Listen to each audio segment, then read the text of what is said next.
కూడా కేసు కూడా పెట్టలేదంటే చంద్రబాబు నాయుడు ఏ విధంగా పరిపాలిస్తున్నాడో. విడుదల రజనీ గారి మీద సిఐ దాడి చేస్తే కనీసం అతన్ని ఉద్యోగం నుంచి పక్కన పెట్టే కార్యక్రమం కూడా చేయలేదంటే ఇవాళ ఏ విధంగా పరిపాలన చేస్తున్నారు, ఎన్నెన్ని అబద్ధాలు మాట్లాడుతున్నాడు.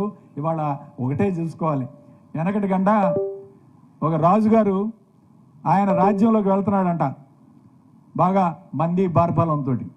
వెళుతూ ఉంటే ఒకడు ఇసనకర్ర తీసుకొచ్చాడంట.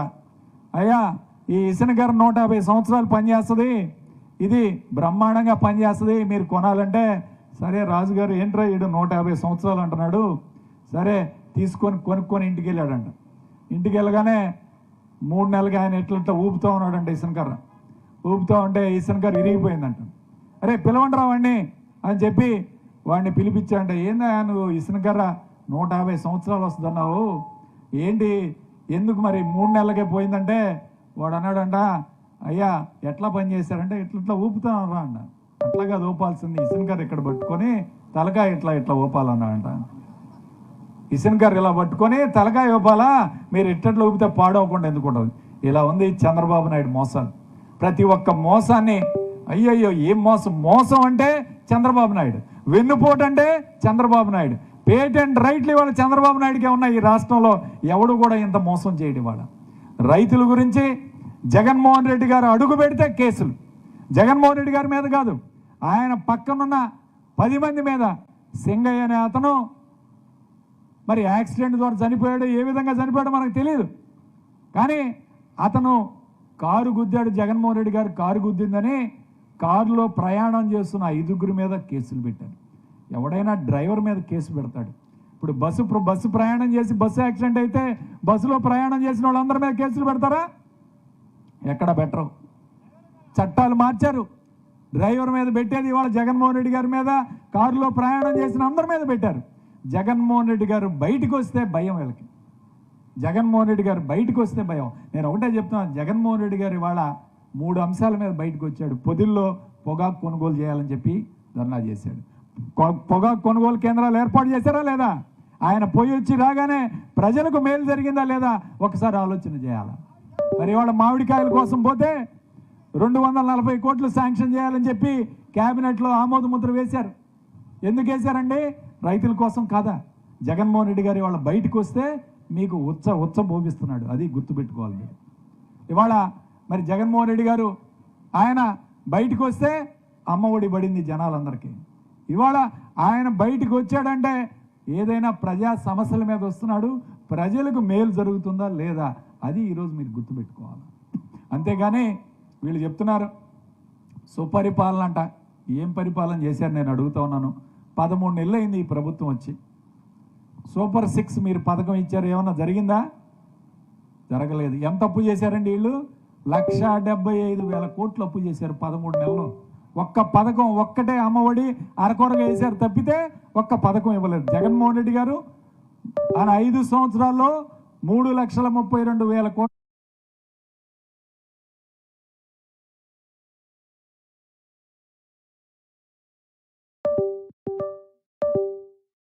కేసులు పెట్టే కార్యక్రమం చేస్తారు. ఏం చేస్తున్నారు? ఈ డబ్బులు ఎవరికి సమాధానం చెప్పట్లేదు. సుపరిపాలన అని పెట్టారు. సుపరిపాలన తొలడుగు. నేను అడుగుతా ఉన్నాను, 13 నెలల నుంచి ఒక్క కొత్త పెన్షన్ ఎవరికైనా ఇచ్చారా? ఎవరికైనా ఒక్క కొత్త పెన్షన్ ఇచ్చారా? కుర్రోళ్ళు చెప్పాలి. ఒక కొత్త రేషన్ కార్డు ఇచ్చారా? ఒకరికి ఇళ్ల పట్టా ఇచ్చారా? ఇవాళ ఏమీ ఇవ్వకుండా వీళ్ళు సుపరిపాలన అని రోడ్డు మీద తిరుగుతుంటే జనాలు చీ కొడుతున్నారు. జనాలు చెప్తా ఉన్నారు, మీరు రండయ్యా మా కరెంటు బిల్లులు ఒకసారి చూడండి.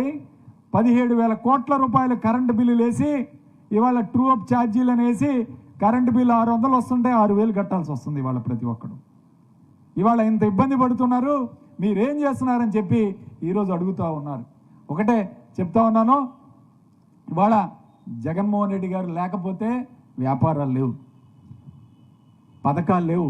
మహిళలు ఎంత ఇబ్బంది పడుతున్నారో, డ్వాక్రా మహిళలు ఇవాళ బ్యాంకులకు వెళితే కనీసం లోన్లు తీసుకునే పరిస్థితి లేదు. ఇవాళ రైతులకి నష్టం, రైతు కూలీలు నష్టం, వ్యాపారాల నష్టం, విద్యార్థులకు నష్టం. ఎవరు ఒక్కరు కూడా సంతోషంగా లేరు ఈ రాష్ట్రంలో. అది గుర్తుపెట్టుకోవాలా. అదేవిధంగా మరి ఒకటే ఇవాళ జనాలు అనుకుంటున్నారు అయ్యా పాలిచ్చే గేదెను వదిలేసి ఈరోజు ఎద్దుని దున్నపోతుని తెచ్చి కట్టేసుకున్నాం ఇవాళ. ఇది పరిస్థితి రాష్ట్రంలో. ఇవాళ జగన్మోహన్ రెడ్డి గారు ఉంటే రోజు ఏదో నెలకు ఒక పథకం వచ్చేది, కుటుంబం సంతోషంగా ఉంది. ఇవాళ పాలిచ్చే గేదెను వదిలేసి దున్నపోతుని తెచ్చి కట్టుకున్నాం, ఆశపడ్డాం ఏదో ఆయన ఏదో చేస్తాడని చెప్పి. ఇవాళ ఆ ఆశలన్నీ అడియాశలయ్యే కార్యక్రమం అయిందని చెప్పి ఒకసారి ఈరోజు గుర్తు చేసుకోవాలి. అట్లానే వీళ్ళకి సపోర్ట్ చేశాడు ఇంకొక ఆయన పవన్ కళ్యాణ్ గారు. ఆయన అంటున్నాడు, ఆయన ఎక్కడికి పోతే అక్కడ నేను ఇక్కడే పుట్టాను అంటాడు. మరి అర్థం కాలే ఎక్కడ పుట్టాడో, మీకేమన్నా తెలుసుంటే చెప్పాలి. అరే చెన్నై పోతే నేను ఇక్కడే పుట్టాను అన్నాడు. మొన్న మార్కాపురం పోయాడు, మార్కాపురంలో కూడా నేను ఇక్కడే పెరిగాను 15 సంవత్సరాలు అన్నాడు. మాకు అర్థం కావట్లేదు ఎక్కడ పుట్టాడు ఈయన, అసలు ఏంటి పరిస్థితి డీటెయిల్డ్గా ఒకసారి చెప్పాలి, ఆయనే చెప్పాలి. మరి ఆయన ఒకసారి చెప్పింది మరొకసారి గుర్తుండదు. నిన్నే చెప్తున్నాడు, తెలుగు భాష అంట తల్లి అయితే హిందీ భాష పెద్దమ్మంట, హిందీ భాష పెద్దమ్మంట. గతంలో హిందీ భాషను తిట్టాడు, వీళ్ళు బలవంతంగా హిందీ రుద్దుతున్నారని చెప్పి గతంలో మాట్లాడిన వ్యక్తి ఇవాళ మరి ఇంగ్లీష్ భాష ఏమవుద్ది? ఈరోజు ఉపాధి కావాలన్నా, ఉద్యోగాలు కావాలన్నా, ఎంబీబీఎస్ చదవాలన్నా, లేకపోతే ఇంజనీరింగ్ చదవాలన్నా పుస్తకాలన్నీ ఇంగ్లీష్ భాషలో ఉంటాయి. ఇంగ్లీష్ భాష మన ఇంటి అల్లుడిని మర్చిపోతావా? అల్లుడిని గౌరవం ఇవ్వాలి. నువ్వు తల్లి పెద్దమ్మ కాదు, ముందు తల్లి తర్వాత అల్లుడే. తల్లి అల్లుడు ఇద్దరు ముఖ్యం కాబట్టి పెద్దమ్మ కాదు, అది గుర్తుపెట్టుకోవాలి. పవన్ కళ్యాణ్ గారు మీరు ఏదో ఇష్టం వచ్చినట్టు మాట్లాడి బీజేపీతో ఇవాళ కలిసి ఉన్నాం కదా అందుకని హిందీ భాష అంటే ప్రజల అమాయకులు కాదు, ప్రజలకు అన్నీ గుర్తుంటాయి, అది గుర్తుపెట్టుకోవాలి. ఆఖరికి నిన్నే మూడ్ ఆఫ్ సర్వే అని ఒక సర్వే చేశారు. ఎవరు ఇది? ఐఐటి వాళ్ళు చేశారు, ఐఐటి బాంబే వాళ్ళు. వైఎస్ఆర్ కాంగ్రెస్ పార్టీ వాళ్ళు ఎవరు కూడా భయపడాల్సిన అవసరం లేదు, ధైర్యంగా కాలర్ ఎగరేసుకొని ఈరోజు రోడ్డు మీదకి రావాలి ఈ కార్యక్రమం చేయాలంటే. ఎందుకంటే ఈ సర్వేలో ఏం చెప్పారంటే 98 మంది ఎమ్మెల్యేల మీద, కూటమి ప్రభుత్వం ఎమ్మెల్యేల మీద 98 మీద ఈరోజు వ్యతిరేకత ఉంది. ఇది చేసింది ఎవరో సామాన్యులు కాదు, ఐఐటి చెన్నై, ఐఐటి బాంబే వాళ్ళు, బయట వాళ్ళు చేశారు. మూడ్ ఆఫ్ ఏపీ అని సర్వే చేశారు, 3 రోజుల క్రితం వచ్చింది. అందులో మంత్రులు 13 మంది మంత్రుల మీద ఈరోజు వ్యతిరేకత ఉంది. 25 మందిలో 13 మంది మంత్రులు, ఎంపీల్లో 11 ఎంపీల మీద వ్యతిరేకత ఉంది, ఎమ్మెల్యేలో 98 మంది మీద ఇవాళ వ్యతిరేకత కనపడతా ఉంది. ఇవాళ ఈ విధంగా ఉంటే వైఎస్ఆర్ కాంగ్రెస్ పార్టీ ఇవాళ రోజు రోజుకి ఈరోజు బలోపేతం అవుతూ ఉంది. కార్యకర్తలు ఉత్సాహంగా వస్తున్నారు, రోడ్డు మీదకి రావాలి, మనం బలంగా ఉండాలి. అట్లానే మరి ముఖ్యంగా రజనమ్మ గారి గురించి చెప్పాలి. ఈరోజు ఆమె ఇక్కడే ఇల్లు కట్టుకొని చిలకలూరుపేటని తన సొంత స్వగ్రామంలాగా చేసుకొని ఈరోజు ఇక్కడే పోటీ చేయడానికి ఆమె సిద్ధపడుతూ ఉంది. ఎవరి మాటలు నమ్మొద్దు, దయచేసి ఆమె ఇక్కడే ఉంటుంది. ఈరోజు ఒకటే గుర్తుపెట్టుకోండి, మళ్ళీ పాత రోజులు రావాలి. 2019లో ఎలా అయితే రజనమ్మ గారిని గెలిపించుకున్నామో అత్యధిక మెజార్టీతో ఈరోజు మనం గెలిపించుకోవాలని చెప్పి ప్రతి ఒక్కరిని పిలుపునిస్తూ ఉన్నాను. ఖచ్చితంగా పుల్లారావు గురించి, ఎమ్మెల్యే గారి గురించి మనం చెప్పాల్సిన అవసరం లేదు. ఆయన ఇక్కడ ఏ భూమి రిజిస్టర్ ఆఫీస్లో కూడా చెప్పాడు, ఎవరు నాకు తెలియకుండా ఒక్క సెంటు కూడా రిజిస్ట్రేషన్ చేయకూడదని ఆఖరికి రిజిస్టర్ ఆఫీస్ కూడా ఈరోజు వార్నింగ్ ఇచ్చే కార్యక్రమం చేశాడు. మనం కాదు, వాళ్ళ సొంత పార్టీ కార్యకర్తలు చెప్తా ఉన్నారు. వాళ్ళు సొంత పార్టీ కార్యకర్తలు భూములు కొనుక్కోవడానికి లేదు, సెంటు స్థలం కొనుక్కోవడానికి లేదు. ఇవాళ చిలకలూరుపేట టౌన్లో వాళ్ళు ఎంత ఇబ్బంది పడుతున్నారో మాకు అన్ని విషయాలు చెప్తూ ఉంటారు, వాళ్ళు తెలుస్తూ ఉన్నాయి. ఖచ్చితంగా ఒకటే చెప్తున్నాను, పుల్లారావు అనే వ్యక్తి ఖచ్చితంగా ఈసారి ఓడిపోతాడు. అసలు ఆయనకి టికెట్ ఇస్తారో లేదో కూడా మాకు అనుమానం.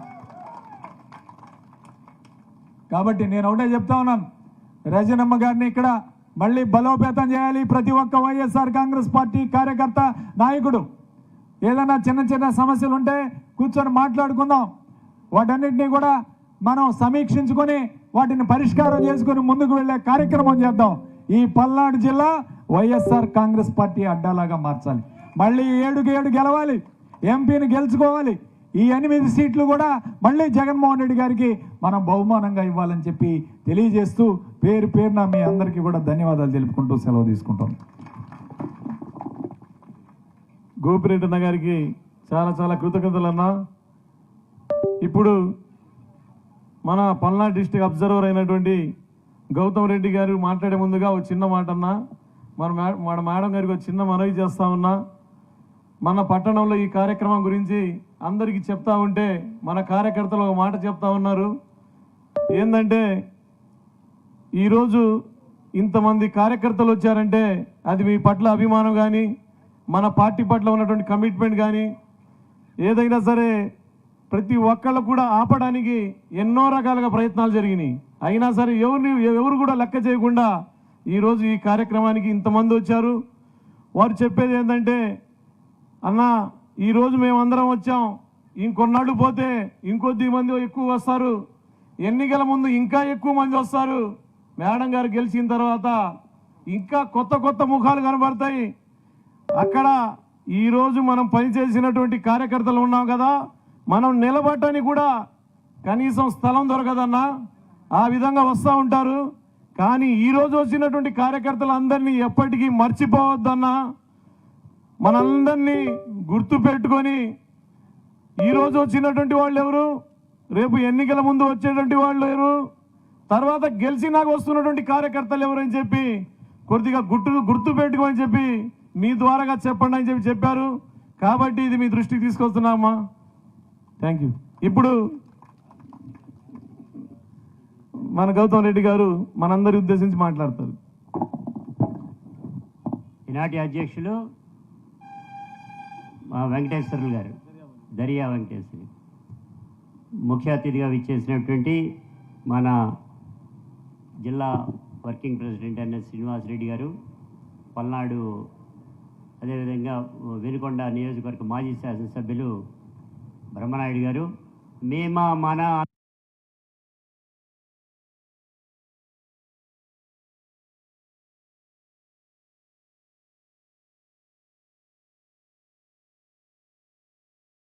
బలైపోయి గుంటూరు పట్టణానికి వెళితే అర్థం చేసుకున్నటువంటి జగన్మోహన్ రెడ్డి గారు డైరెక్ట్గా మరలా మీ ముందుకే తీసుకొచ్చి పెట్టడానికి గల కారణం, రాబోయే రోజుల్లో మీరు మరలా ఆవిడ్ని ఎమ్మెల్యేగా చేస్తారనేటువంటిది ఒకే ఒక్క సందేహంతోనే మీ ముందుకు తీసుకురావడం జరిగింది. ఇది గుర్తుపెట్టుకోవాలని చెప్తున్నా. నేను ఇక్కడికి వచ్చినటువంటిది ఒకటే, ఇందాక వెంకటేశ్వర దయ్యా గారు చెప్పినటువంటి పద్ధతి ఏదైతే ఉందో దానికోసం ఇక్కడికి రావడం అనేటువంటి జరిగింది.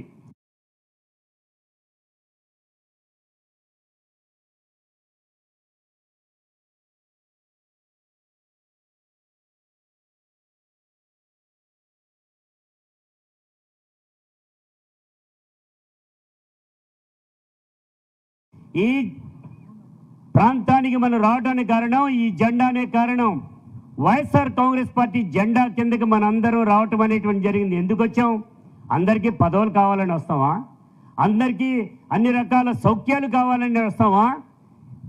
ఏ దేశంలో కానీ ఏ రాష్ట్రంలో కానీ ప్రజానీకం సుభిక్షంగా ఉండాలి, తినటానికి తిండి ఉండాలి, కట్టుకుంటానికి బట్ట ఉండాలి, ఉండటానికి ఇల్లు ఉండాలి, తాగునీరు కావాలి, సాగునీరు కావాలి, ఉచిత వైద్యం కావాలి, అదే పద్ధతిలో విద్య కావాలి అనేటువంటి పద్ధతిలో ఏదైనా వ్యాపారం చేసుకుంటే కొద్ది గొప్ప పెట్టుబడి రావాలంటే ఈ ప్రభుత్వాలు అండగా దండగా నిలవాలనుకునే పద్ధతిలోనే ఈ ప్రజానీకం యావత్తు ఉంటారు. రవి అస్తమించిన బ్రిటిష్ సామ్రాజ్యాధిపతిని వదిలి వెళ్ళిపోయిన తర్వాత ఈ రాష్ట్రంలో ఈ దేశంలో కానీ ఒకే ఒక్క నాయకుడు పేదల పెన్నిధి అయినటువంటి రాజశేఖర్ రెడ్డి గారు అడుగు పెట్టారు, ముఖ్యమంత్రి అయ్యారు. నేను ఇందాక చెప్పిన అన్నింటినీ కూడా మీ ముందుకు తీసుకురావటం అనేటువంటి జరిగింది. తాగునీరు ఇచ్చారా, సాగునీరు ఇచ్చారా, ఉచిత వైద్యం ఇచ్చారా, విద్య ఇచ్చారా? అదే పద్ధతిలో ఫారిన్ నుంచి కమిటీలుగా ఈ ప్రాంతానికి రావటమే కాకుండా అధ్యయనం చేయడానికి విదేశాల నుంచి ఇక్కడికి రావటం జరిగింది. ఎట్లా ఇస్తాడే ఆయన విద్యకి సంబంధించి, వైద్యానికి సంబంధించి అనే ఆ కమిటీ రిపోర్ట్లు తీసుకెళ్లి ఇతర దేశాల్లో కూడా అమలు చేసుకునేటువంటి పద్ధతి ఉంది. ఇవాళ మనం చూస్తున్నాం. ఇదే పద్ధతిని కొనసాగించడానికి జగన్మోహన్ రెడ్డి గారు అందిపుచ్చుకున్నారు. 151 సీట్లు సంపాదించి ప్రజల యొక్క మన్నలను పొంచి చెప్పని కూడా చేసినటువంటి మహానుభావుడు జగన్మోహన్ రెడ్డి గారు. ఇవాళ కళ్ళున్నటువంటి కబోజ్ ఎవరు? చంద్రబాబు నాయుడు. నేను చెప్తా ఉన్నా, 5,66,00,000 మంది పైచిలుకు ప్రజానీకానికి 2,36,00,000 రూపాయలు 2,36,00,000 రూపాయలు డైరెక్ట్ గా ప్రజలకు అందజేసినటువంటి మహానుభావుడు జగన్మోహన్ రెడ్డి గారు. నేను చెప్తున్నా, ఈ రాష్ట్రంలో ఒకటి తీసుకుందాం, నాయకుడు అంటే ఒక గుర్తింపు ఉండాలి. రాజశేఖర రెడ్డి గారిని గుర్తుపెట్టుకోవాలంటే ఏమంటాం? ఉచిత విద్యనిచ్చాడు, వైద్యాన్నిచ్చాడు, ఆహా అనేటువంటి పద్ధతులు ఉంది. జగన్మోహన్ రెడ్డి గారిని గుర్తుపెట్టుకోవాలంటే రైతు భరోసా కేంద్రాలు ఏర్పాటు చేశాడు, రైతన్నలకు అండగా ఉన్నాడు, అదే పద్ధతిలో ఇంటింటికి డాక్టర్ని పంపించాడు అనేటువంటిది ఉంది. కానీ జగన్మోహన్ రెడ్డి గారిని, రాజశేఖర రెడ్డి గారిని చూసిన తర్వాత మరి ఇంకో ఎవరిని చూస్తున్నాం? చంద్రబాబు నాయుడిని చూస్తుంటే మనకు గుర్తుకొచ్చేది ఏంటండి? ఏమన్నా చేశాడు? ఒక్క పథకం ఉందా? ఆయన మోసం మోసం మోసం తప్ప మరొకటి ఉందా? నేను ఒకటే చెప్తా, 20 లక్షల ఉద్యోగాలు ఇస్తా అన్నాడు. ఓకే, 20 లక్షల ఉద్యోగాలు ఇవ్వకపోగా 3,000 రూపాయలు నిరుద్యోగ భృతి ఇస్తా అన్నాడు. ఇవాళ 2014 కూడా చెప్పాడు, పెద్ద ఉద్యోగం నేను తీసుకొచ్చి ఎమ్మెల్సీగా ఇస్తున్నాను, మంత్రిగా ఇస్తున్నాను, లోకేష్ ఇచ్చారు. సరే 2024కి వచ్చారు, మరలా అదే పాటుపడ్డారు, మనం నమ్మాం, ఓట్లేసాం, అయిపోయింది. ఇవాళ నేను మొన్న చెప్పాను జనాలందరికీ కూడా, మళ్ళీ గుర్తుపెట్టుకుంటారేమో, Pawan Kalyan mister my dear brother నువ్వు చెప్పానగానే వాళ్ళ అన్నకి ఎమ్మెల్సీ పదవి ఇచ్చుకున్నాడు, ఉద్యోగం ఇచ్చేశాడు. మా అన్నకి ఉద్యోగం ఇస్తే రాష్ట్రంలో ఉండేటువంటి వాళ్ళందరికీ కూడా ఉద్యోగాలు ఇప్పిస్తాననేటువంటి చెప్తారు. నేను ఒకటే చెప్తున్నా, ఈ రాష్ట్రంలో ఎక్కడైనా దమ్ము ధైర్యం కలిగినటువంటి టీడీపీ కార్యకర్తలుంటే, మీ హయాంలో ఏమైనా జరిగితే, ఏమైనటువంటి అభివృద్ధి జరిగితే తమాని ఈ యొక్క చిలకలూరుపేట నడిబొడ్లో కూర్చుందాం, రజనమ్మ గారు కూర్చుంటారు. 2019 నుంచి 24 వరకు జరిగింది ఏంటి? నువ్వు 2014 నుంచి 19 వరకు కానీ గతంలో కూడా నువ్వు చేసినటువంటి ఏంటి? చర్చకు రాగలవా పుల్లారావు? రాగలవా నువ్వు? లేదంటే కనుక నీకు సంబంధించినటువంటి వాళ్ళందరినీ తెచ్చుకుంటావా? లొకేషన్ తెచ్చుకుంటా కమాన్ అనేటువంటి చెప్తాం. నేను ఒకటే ఉదాహరణ చెప్తున్నా, ఈ రాష్ట్రంలో ఈ రాష్ట్రానికి సంబంధించినంత వరకు కూడా చంద్రబాబు నాయుడు గారు 42 యూనిట్లు పెడితే, ఏది 42 ఫ్యాక్టరీలు పెడితే, జగన్మోహన్ రెడ్డి గారు ఒక్క ఏడాదిలోనూ 111 ఫ్యాక్టరీలు ప్రారంభించడం జరిగింది. ఈ 4 సంవత్సరాల కాలంలో 47,485 కోట్ల రూపాయలతో 28,343 ఫ్యాక్టరీలు, చిన్న పెద్దవి కాబట్టి ఇవన్నీ కూడా తీసుకొచ్చింది మన జగన్మోహన్ రెడ్డి గారు. 20 లక్షల ఉద్యోగాలు జగన్మోహన్ రెడ్డి గారు ఇచ్చారు. నువ్వేమైనా ఇచ్చావా అంటే వాళ్ళు ఉండేటువంటి ఉద్యోగాలు పీకేస్తున్నావు. ఉద్యోగాలు పీకేసేటువంటిది ఏ రకంగా తెలుసా అండి? డైరెక్ట్గా వచ్చాడు, వాలంటీర్ల ఉద్యోగాలు తీసేశానని చెప్పాడు. డైరెక్ట్గా వచ్చాడు, ఆప్కాబ్లో ఉండేటువంటి ఉద్యోగాలన్నీ తీసేశానన్నాడు, ఫైబర్ నెట్లో ఉద్యోగాలన్నీ తీసేశానన్నాడు. రేషన్ పంచేటువంటి ఉద్యోగస్తులుంటే 20,000 మందిని డైరెక్ట్గా వాళ్ళందరినీ తీసేయటం జరిగింది. కానీ జగన్మోహన్ రెడ్డి గారు అలా కాదే, అడుగు పెట్టిన అనంతరం 1,35,000 ఉద్యోగాలు డైరెక్ట్గా పర్మనెంట్ ఉద్యోగాలు ఇచ్చినటువంటి మహానుభావుడు మన నాయకుడు జగన్మోహన్ రెడ్డి గారు. అదే పద్ధతిలో వాలంటీర్లుగా 3 లక్షల మందికి ఇవ్వటం అనేటువంటి జరిగింది. ఇవాళ ఏదైతే ఆప్కాబన్ననే 1,91,000 కోట్ల రూపాయలకు సంబంధించిన బాండ్స్ అన్నింటినీ తాకట్టు పెట్టి జగన్మోహన్ రెడ్డి గారికి భిన్నంగా పరిపాలన చేస్తానని చంద్రబాబు నాయుడు దాన్ని వాడుకుంటానికి ప్రయత్నం చేస్తున్నాడు. ఇది సరైనటువంటిదా? ఇది సరైనటువంటి కాదు. అందుకే చెప్తున్నా, ఇక్కడ ఉండేటటువంటి మండల అధ్యక్షులు ఎవరైతే ఉన్నారో వారందరూ కూడా మండలాల్లోకి కూడా వెళ్ళాలి. మండలాల్లోకి వెళ్ళిన తర్వాత ఆయా ప్రాంతాల్లో మనందరికీ కూడా ఈ క్యూఆర్ కోడ్ని ఏ రకంగా చేసుకోవాలి, ఇందాక నాగార్జున యాదవ్ గారు కూడా చెప్పున్నారు. అదే పద్ధతిలో మొత్తం అన్నింటినీ కూడా ఓపెన్ చేయించి అందరికి కూడా తెలియజేయాలి. మహిళలకి ఏమొస్తున్నాయి, అందరికి 15,000 18,000 అంటారు. నేనేం కాదంట్లా, ఇచ్చాడా ఇవ్వకపోగా ఏం చేస్తున్నాడు? ఆలోచనతో సంపాదిస్తున్నాడు. దీనికి ఏం చెప్పాడు? P4 అట. P4 అంటే ఎవడైనా పెద్ద పెద్ద ఫ్యాక్టరీలు కట్టుకుంటే వచ్చే లాభాలు ఉంటాయి, ఆ లాభాలు తీసుకొచ్చి వీళ్ళకి పంచాలట. ఆడెందుకు పంచుతాడండి? ఈయన దగ్గర నాకు తెలిసి హైదరాబాద్ నడిబొడ్లో 100 ఎకరాల పొలం ఉంది. 100 ఎకరాలు చుట్టూ అన్నీ ఉంటాయి. 1 ఎకరం అమ్మితే ఈ రాష్ట్రం మొత్తానికి కూడా ఈ మహిళలందరికీ కూడా ఈ చెప్పినటువంటి అన్ని కూడా ఇవ్వచ్చే. అది ఇవ్వడం, ఆయన ఇవ్వడంట, ఇతరులు తీసుకొస్తా అంటే P4 అనేటువంటి దాని ప్రకారంగా ఇస్తానని చెప్తున్నాడు. ఇది మోసానికి సంబంధించినటువంటి ఈ రకమైనటువంటి మోసాలు విద్యకని వైద్యం కానీ మీకు చెప్తే ఆశ్చర్యం. జగన్మోహన్ రెడ్డి గారు ప్రవేశపెట్టినటువంటి ఏ పథకాన్నైనా కానీ కూడా చూసినట్లయితే ఆశ్చర్యపడేటువంటి పద్ధతిలో ఉంటుంది. ఆయన తీసుకున్నటువంటి నిర్ణయాల ప్రకారంగా మనందరికీ కూడా తెలిసిందే.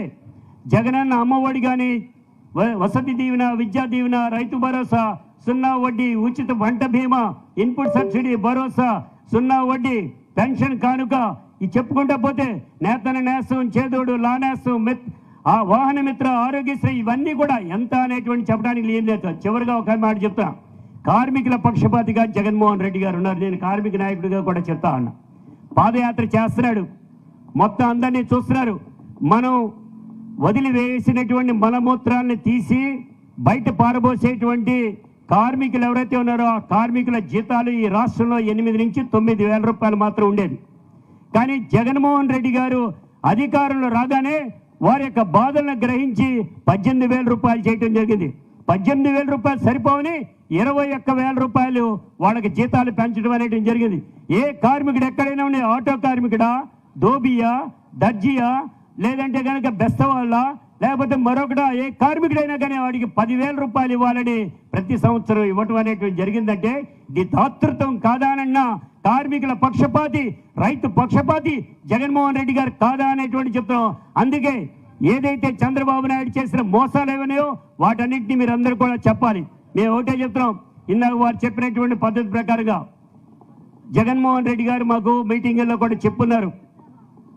ఈసారి మీరు ఒకవేళ చెప్పే ముందు మీరు విజయవాడ వెళ్ళాలంటే కృష్ణా నది దాటి వెళ్లాల్సిందే. దాటి వెళ్లకుండా వెళ్ళటానికి వీళ్ళు ఈదుకుంటూ వెళ్ళాలంటే కూడా అవదు. అదే పద్ధతిలో జగన్మోహన్ రెడ్డి గారు అధికారంలోకి వచ్చిన తర్వాత ఏ పథకమైనా కానీ కూడా లబ్ధిదారికి చెందాలి అంటే త్రూ కార్యకర్త ద్వారానే వెళుతుంది అనేటువంటిది మాత్రం గుర్తుపెట్టుకోమని చెప్పమన్నాడు. మీ అందరికీ చెప్తా ఉన్నాం. ఇందాక బుక్స్ రాయమనేటువంటిది కూడా చెప్పిన శ్రీనివాసరెడ్డి గారు, అదే తరహాలో కార్యకర్తని విస్మరించే పరిస్థితి లేదు. కార్యకర్తని ధైర్యంగా ఉండమని కూడా చెప్తున్నా. ధైర్యంగా ఉండటానికి కారణం ఒకటి, జగన్మోహన్ రెడ్డి గారు అడుగు వేసేటువంటి పద్ధతిలో మా మీద 100 కేసులు ఉన్నాయి. నా మీద నన్ను ఏం చేయలేడు, మర్డర్ కేసులు పెడుతున్నారు, ఏమీ చేయలేరు అనేటువంటి కూడా చెప్తున్నాం. అదే తరహాలో మీరు కూడా ఉండండి. మీకు అండగా దండగా రజనమ్మ గారు కూడా ఉంటారు. ఈ రాష్ట్రంలో, ఈ జిల్లాలో శ్రీనివాసరెడ్డి గారు కానీ మేమందరం కూడా ఉంటాం. ఈ జిల్లా ఒక ప్రత్యేకమైనటువంటి జిల్లా. ఆంధ్రప్రదేశ్ రాష్ట్రంలో ఇది ఒక ఫ్యాషన్, ఇది మొత్తాన్ని కూడా ఇదంతా కూడా రప్చర్ క్యాండిడేట్స్ ఉంటారు అనేటువంటి చెప్తున్నారు అనేటువంటి. కానీ అలాంటిదేం కాదు. హాయిగా ఈ జిల్లా ప్రజానీకం హక్కుని చేర్చుకునేటువంటి పద్ధతిలో ఉండేటువంటి వాళ్ళని రెచ్చగొట్టేటువంటి పద్ధతిలో చంద్రబాబు నాయుడు తీసుకునే నిర్ణయం ప్రకారమే కార్యకర్తలకు అండగా జగన్మోహన్ రెడ్డి గారు ఉంటారు.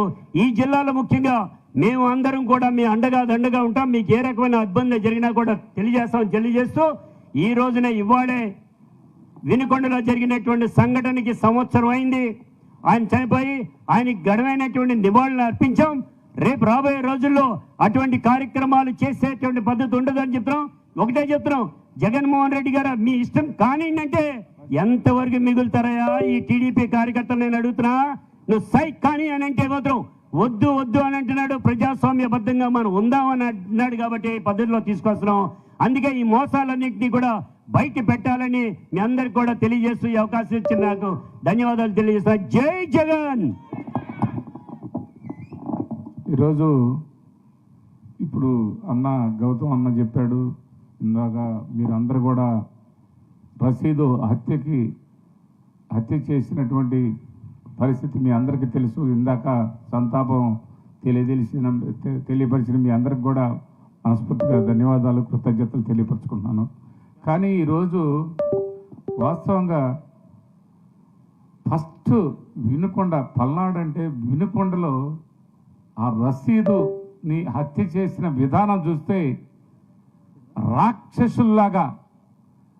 రాక్షసుల్లాగా తెలుగుదేశం పార్టీ లోకేష్ గారు వారందరూ కలిసి ఒక పథకం ప్రకారం